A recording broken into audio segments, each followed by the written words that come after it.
In most RPGs, when you get a new weapon, there really isn't any reason to not equip it if its numbers are higher than what you have. There's no reason not to try out your shiny new toy. But in Fire Emblem, that works a bit differently, due to things like some weapons being effective against certain classes, the weapon triangle, and for the subject of today's video, a weapon's weight.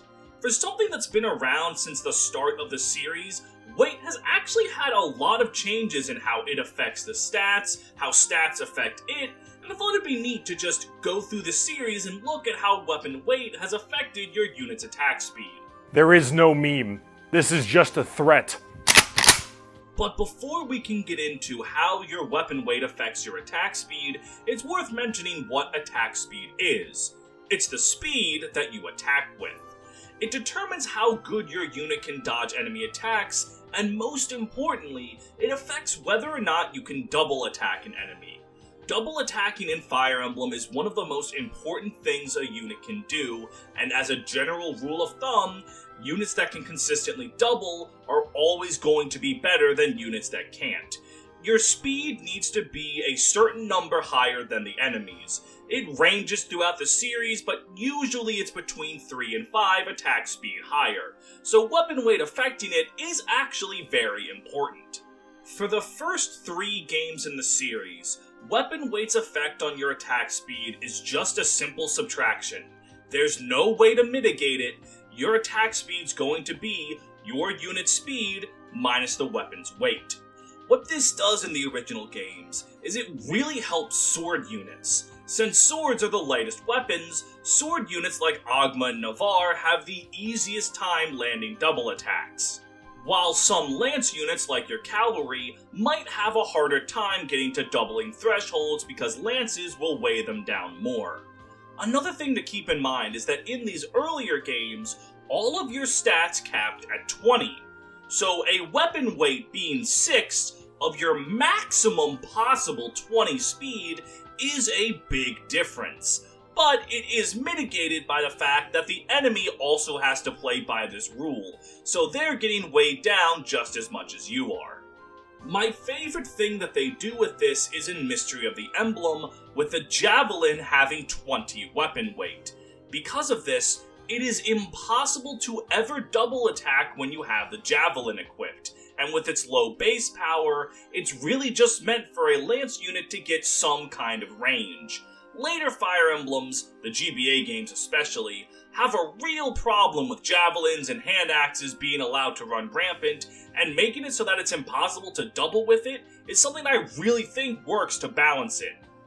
Weapon weight in Genealogy of the Holy War is the same formula as in the first 3 games, as weapon weight just subtracts from your attack speed with no way to mitigate it, but what's funky about FE4 is that your attack speed can go into the negatives.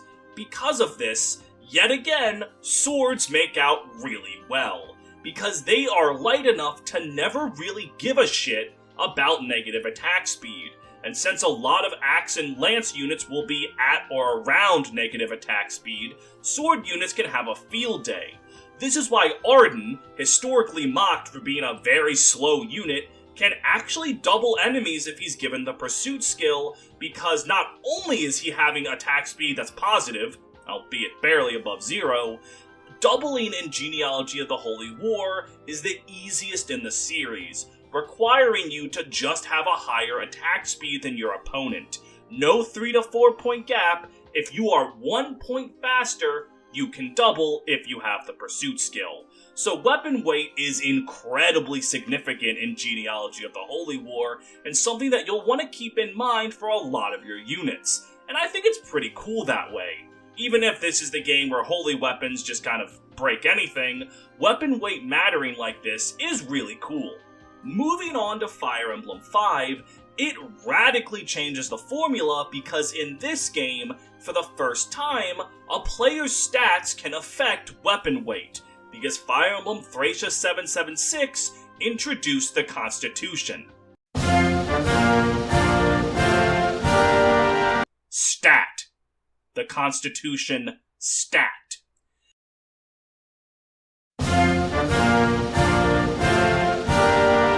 your weapon weight is now mitigated by your constitution, with a simple formula of you take the weapon's weight, and it's subtracted by your constitution, and if that number is 0 or lower, then you suffered no speed penalties.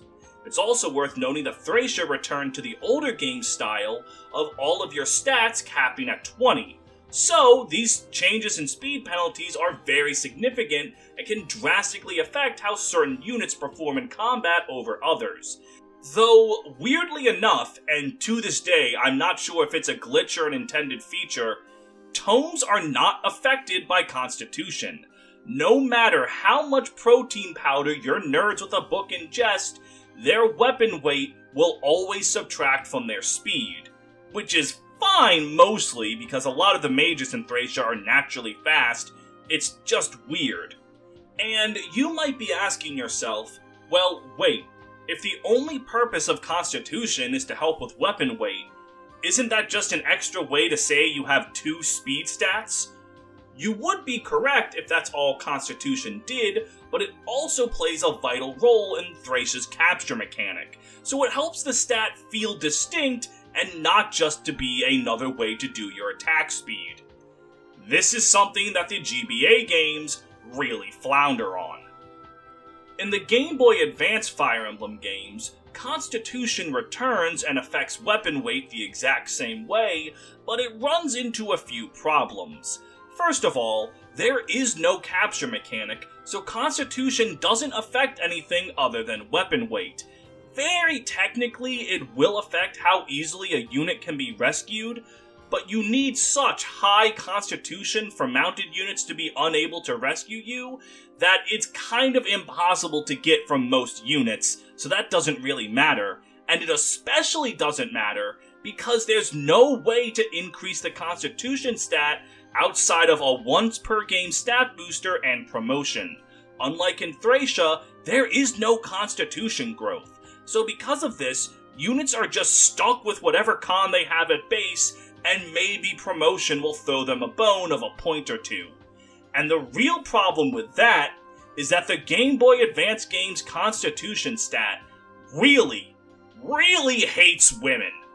Women in the GBA games, across the board, have terrible Constitution, and it's really weird because it wasn't the case in Thracia. So a lot of ladies just get speed penalties for no goddamn reason. Granted, a lot of them are like Pegasus Knights and Myrmidons, and their natural base speed helps a lot, but it is really weird that a woman like Echidna, who is this buff hero swinging heavy battle axes around, actually is scrawnier than OJ once he promotes. Like, that doesn't make any goddamn sense.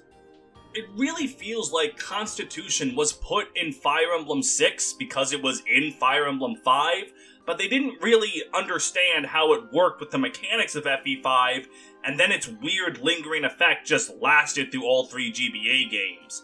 Because of this, weapon weight in those games doesn't really feel that interesting to engage with. It's just, your unit was born with enough Constitution to wield a weapon well, or they weren't. It's a factor that you almost never think about because there's nothing you're allowed to think about.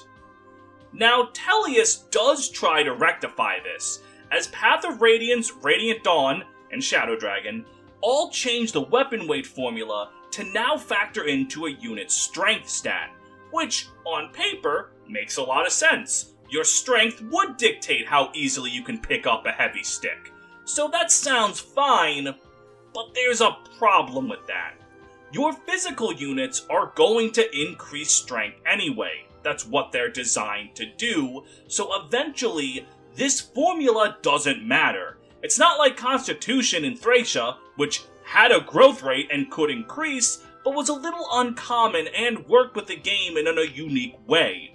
Strength is something all of your units are going to get, and because of that, weapon weight in Tellius is eventually going to become a non-factor. It really only matters in the very beginning.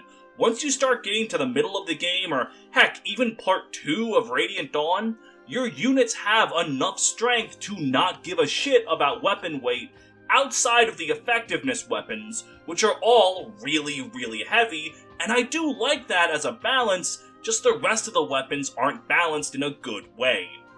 That being said, strength does actually add a cool layer for your magical units, since normally strength doesn't matter to them, and getting more strength will allow them to get more speed to attack with their tomes. In Radiant Dawn, this is actually what they tried to do with Ileana, because with her strength stat being much higher than every other mage in the game, she's kind of designed to use the much more powerful but much more heavy lightning tomes. The only problem is lightning magic in Radiant Dawn absolutely sucks, but I will give credit where credit is due. They were trying for an idea there. I just don't think it worked out. So, as you can see, weapon weight started as something incredibly significant, but then from the Game Boy Advance games through Shadow Dragon, became something that doesn't really matter. So, what did New Mystery of the Emblem do to change this? It just removed the concept. Altogether, weapons no longer have weight, your attack speed is just whatever your speed is. I really don't like this. It felt like they tried with Tellius and Shadow Dragon to maybe change it up and find a balance point, couldn't make something stick, and then they just kinda gave up. It takes away some of the identity of some of the more unique weapons by not having weight to them, in my opinion, and makes the choice of what weapon to wield that much more disinteresting. This no weapon weight thing lasted for just 2 games, New Mystery and Awakening, and while I was just spending a lot of time complaining about how weapon weight wasn't handled very well for like 5 games in a row, I did like that it was there. While there wasn't too much thought in it, it was still some thought, so seeing it go away really does not tickle my fancy. And Fates doesn't bring weapon weight back, but tries to do something unique again, and I do really like Fates for that. Instead of having weapon weight, more powerful weapons would have some other kind of unique drawback, that there's a lot of variance depending on the weapon, including a straight-up speed penalty like in the original Fire Emblem games, stat penalties that are far more dire than speed in exchange for a lot more power, etc, etc. It's a really good idea, and in some places I think it actually works, but a lot of Fate's weapons do not have appropriate drawbacks, though that goes into Fates' specific gameplay mechanics more than weapon weight. There's a lot of factors, like how proof weapons just kind of make a lot of weapons obsolete, and some of the stronger weapons just having penalties that aren't worth it. That's a horse of another color and a video of a whole unique topic, but I will say I appreciate Fates for trying something radically different with the attack speed and weapon weight formulas. I don't think it worked very well, but hey, give them points for trying. Fire Emblem Three Houses brings back the fact that strength can mitigate weapon weight, but makes it much more difficult to mitigate naturally, with now only 1/5 of your strength stats being subtracted from the weapon's weight. Because of this, you do still have control over units being able to handle weapon weight, but because it's much more strict, weapons still have a natural identity of having higher weight when it's appropriate. I think it's a really good system. On top of that, weapon weight can also be dealt with by Armor Knight's exclusive skills, which will reduce the amount of weight that a unit has being penalized from their attack speed if you teach units the appropriate skills. I think this strikes the perfect balance between the old games making it something that you had no control over whatsoever, and the newer games having it be something that you had complete control over. I actually really like how Three Houses handles weapon weight.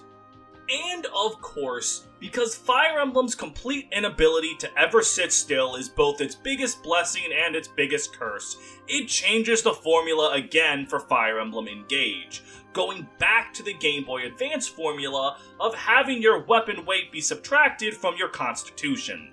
And your constitution is a little better than in the GBA games, because you do have a growth rate in it for all of your units, so it's not just a number slapped on that you have no control over. However, it's not as good as Thracia, because again, Constitution doesn't do anything other than affect weapon weight. So it just feels like a second speed stat instead of actually something worth existing. I don't think it's bad per se, as weapons can still have their own unique identity, and Engage has a lot of weapons with a unique identity. It just feels like Three Houses made a great step forward with the mechanic, and Engage just took a step back with it. Which is really weird. In general, Engage's gameplay does nothing but take steps forward, but, you know, can't be perfect everywhere. And there you go, a little history lesson in how weapon weight works. I actually really like this side of Fire Emblem. Even when it's not the greatest in its implementation, I still think it gives weapon diversity a bigger boon in Fire Emblem than in a lot of other games. I just wish it could pick something and stick with it. My personal favorite way to do it is probably the original way of just having it be a straight-up stat reduction. But Three Houses' way of making it a very strict thing to mitigate also works really well. Though, of course, the next Fire Emblem game is gonna radically change it again somehow. Heck, maybe they'll just go back to not having any weapon weight at all, or maybe every single weapon will weigh 300 pounds and it's impossible to wield anything, so the next Fire Emblem game is just gonna be men and women punching the shit out of each other. Who knows? I don't even think God knows. Thank you very much for watching. If you enjoyed the video, please consider following me on Twitter or Blue Sky. My link to both is in the description below, and if you really like me, consider joining my Discord server or subscribing to my Patreon. The links to both are in the description. This was another one of those videos where I just don't have a script. I kind of just started talking, and I would occasionally stop, think, and then talk again. So I hope I didn't say anything too stupid. And if I did, deal with it. Simple as.